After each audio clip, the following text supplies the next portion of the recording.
السلام علیکم ورحمۃ اللہ۔ الحمدللہ وکفا وسلام علی من لا نبی بعد۔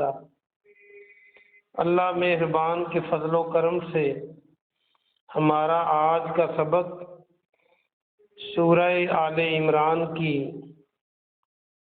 آیت نمبر 124، 125 اور 126 ہوگا انشاءاللہ۔ اعوذ باللہ من الشیطان الرجیم، بسم اللہ الرحمن الرحیم۔ سورہ آل عمران آیت نمبر 124۔ اذ تقولو، جب آپ کہہ رہے تھے، قولو آپ پہلے کئی بار پڑھ چکے ہیں، قالا، قولو، قول، اردو میں قول بات کو کہتے ہیں، للمومنین مومنوں سے، الن یکفیکم آگے معنی کیا، لن نہیں، یکفیکم کافی تمہیں، کیا تمہیں کافی نہیں،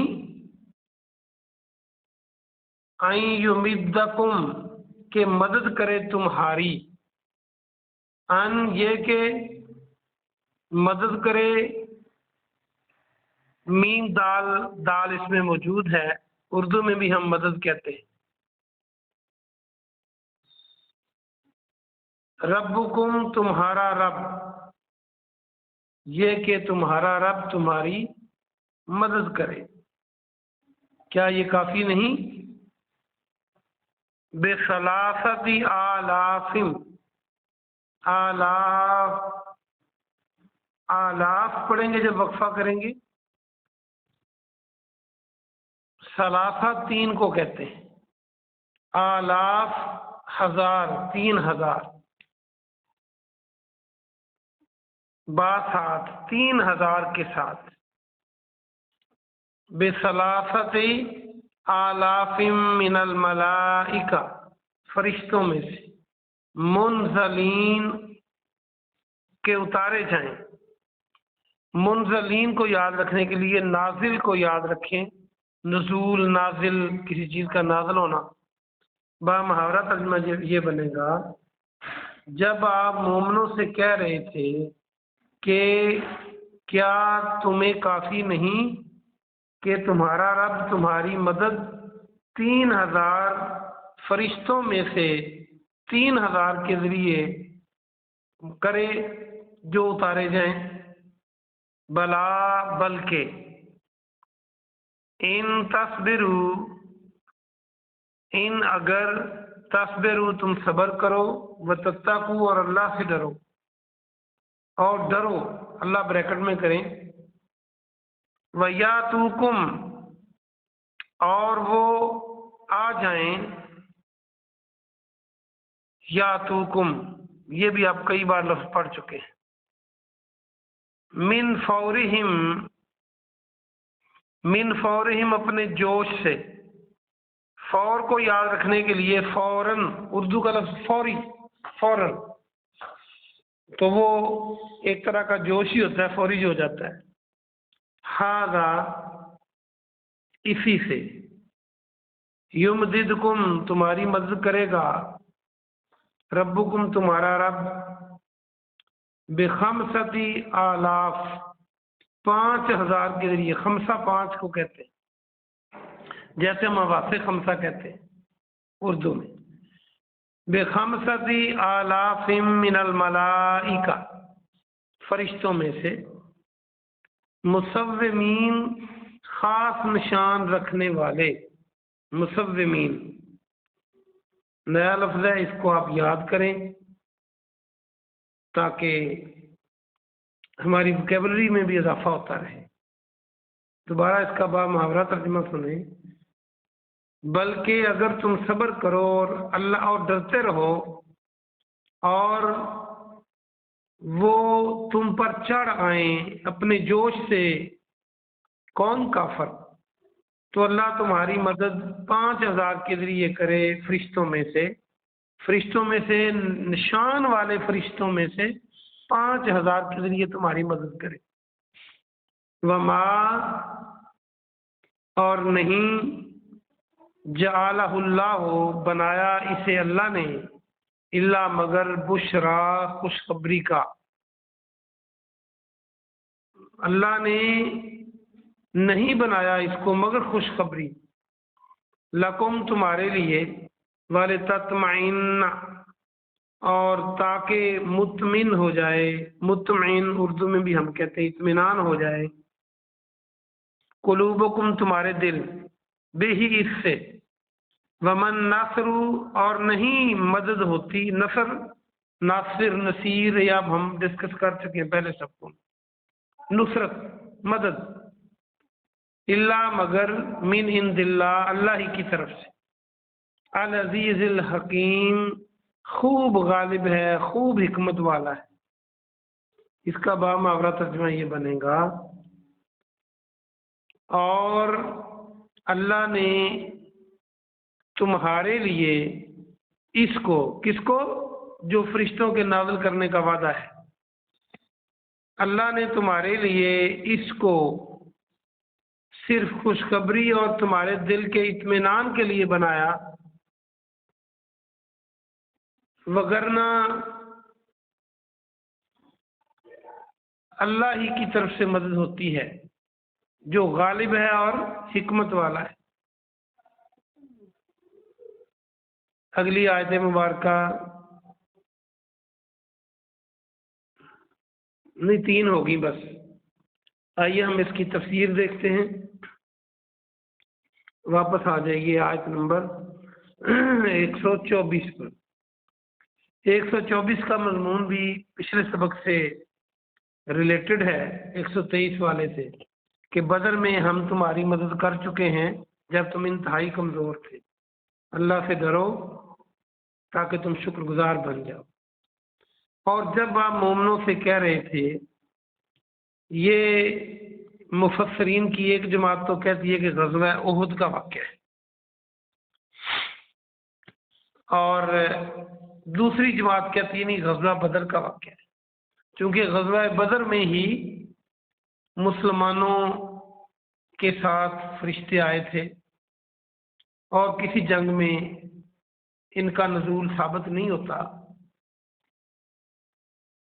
ویسے بھی غزوہ بدر میں جب وہ 700 مسلمان رہ گئے، 300 الگ ہو گئے، عبداللہ بن ابی نے الگ کر لیے، تو ان کے حوصلے بھی ٹوٹے۔ تو یہ واقعہ جمہور مفسرین کہتے ہیں کہ غزوہ بدر کے بارے میں۔ تو جب آپ مومنوں سے کہہ رہے تھے پیارے نبی صلی اللہ علیہ وسلم، کیا تمہارے لیے کافی نہیں کہ تمہارا رب 3,000 فرشتے اتار کر تمہاری مدد کرے؟ اور احادیث میں آتا ہے کہ غزوہ بدر کے اندر صحابہ نے مختلف جگہوں پر گھوڑوں پر ایسے گھوڑ سوار دیکھے جو انہوں نے پہلے کبھی نہیں دیکھے تھے، اور بعض صحابہ کرام رضوان اللہ علیہم اجمعین بیان کرتے ہیں کہ کئی کافروں کی لاشوں پر، مردہ لاشوں پر جو ہم نے اکٹھی کی، ان پر کوڑوں کے نشان تھے، اور صحابہ کرام کے پاس کوڑے نہیں تھے۔ پھر ایسا بھی ایک صحابی بیان کرتے ہیں کہ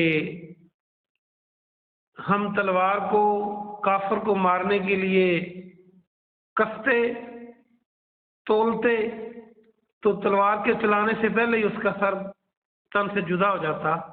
ایسا واقعہ بھی ہوا بدر کے میدان میں، اور ان کے گھوڑے جو تھے وہ خاص نشان والے تھے، فرشتوں کے گھوڑے۔ تو اللہ نے یہ مدد کی، پیارے نبی یہ مسلمانوں کو حوصلہ بڑھا رہے تھے کہ اللہ 3,000 فرشتوں کے ذریعے تمہاری مدد کرے گا، اور آپ نے سجدے میں گر کر بھی یہی کہا تھا کہ اللہ جو تو نے وعدہ کیا ہے وہ پورا فرما۔ ساتھ ہی یہ شرط بھی لگائی کہ تم صبر کرو گے اور اللہ سے ڈرتے رہو گے تو پھر یہ معاملہ ہوگا۔ اس کا مطلب ہے اللہ کی مدد تبھی آتی ہے جب انسان ایک تو صبر کرے اور دوسرا تقوی اختیار کرے۔ اگر میدان جنگ میں مسلمان سپاہی شباب اور شراب کی محفلیں سجا لیں تو پھر کیا اللہ کی مدد آئے گی؟ میدان جنگ میں جب ایسے لوگ کھڑے ہوں جو اللہ سے ڈرنے والے ہوں تو پھر اور صبر بھی کریں تو پھر اللہ کی مدد بھی آتی ہے۔ آگے اللہ فرماتا ہے کہ اگر کافر چڑھ آئیں تم پر جوش کے ساتھ فوراً تو پھر کیا ہوگا؟ پھر تمہارا رب 5000 فرشتوں سے کرے گا مدد۔ پہلے 3 کا وعدہ ہے، اگر کفار کا پلڑا بھاری ہوگا تو پھر اللہ 5000 نازل کر دے گا اور ان کو خاص نشان لگے ہوں گے۔ اور اللہ نے یہ فرشتوں والی بات، فرشتوں کے نزول والی بات کو صرف تمہیں خوشخبری اور تمہارے دل کے اطمینان کے لیے نازل کیا ہے، ورنہ مدد تو اللہ کی طرف سے آتی ہے، نہ فرشتوں کے لڑنے سے نہ کسی اور طریقے سے۔ اللہ چاہتا ہے تو مدد ہوتی ہے، اور اللہ چاہے تو بغیر فرشتوں کے نزول کے، بغیر تمہارے لڑے اللہ فتح کر دے۔ ایسے واقعات بھی ہوئے ہیں کہ مسلمانوں کو بغیر لڑے فتح ہوگی، اور اللہ چاہے تو گھروں سے بھی نہ نکلنا پڑے۔ تو یہ جو خوب غالب ہے، خوب حکمت والا ہے، یہ اس کی مدد ہوتی ہے، اور یہ اللہ نے نازل کر کے دکھا بھی تھی۔ بدر کے اور بھی بڑے سارے واقعات ہیں، اس پر تو پوری نشست چاہیے۔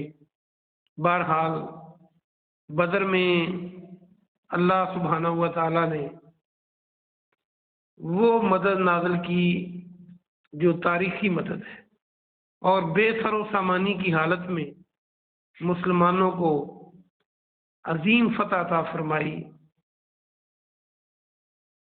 اور ان کے چھکے چھوٹ گئے، ان کے سرداران جو تھے وہ قتل ہوئے، ان کا غرور اور تکبر خاک میں مل گیا۔ تو بس ہمیں بھی ہر وقت اللہ کا گروہ بن کے رہنا چاہیے، اور توحید و رسالت کی قدر کرنی چاہیے، اور اپنے اعمال کی طرف نظر رکھنی چاہیے، اور صبر اور تقوی اختیار کرنا چاہیے۔ آمین۔ سبحان ربک رب العزت عما یصفون وسلام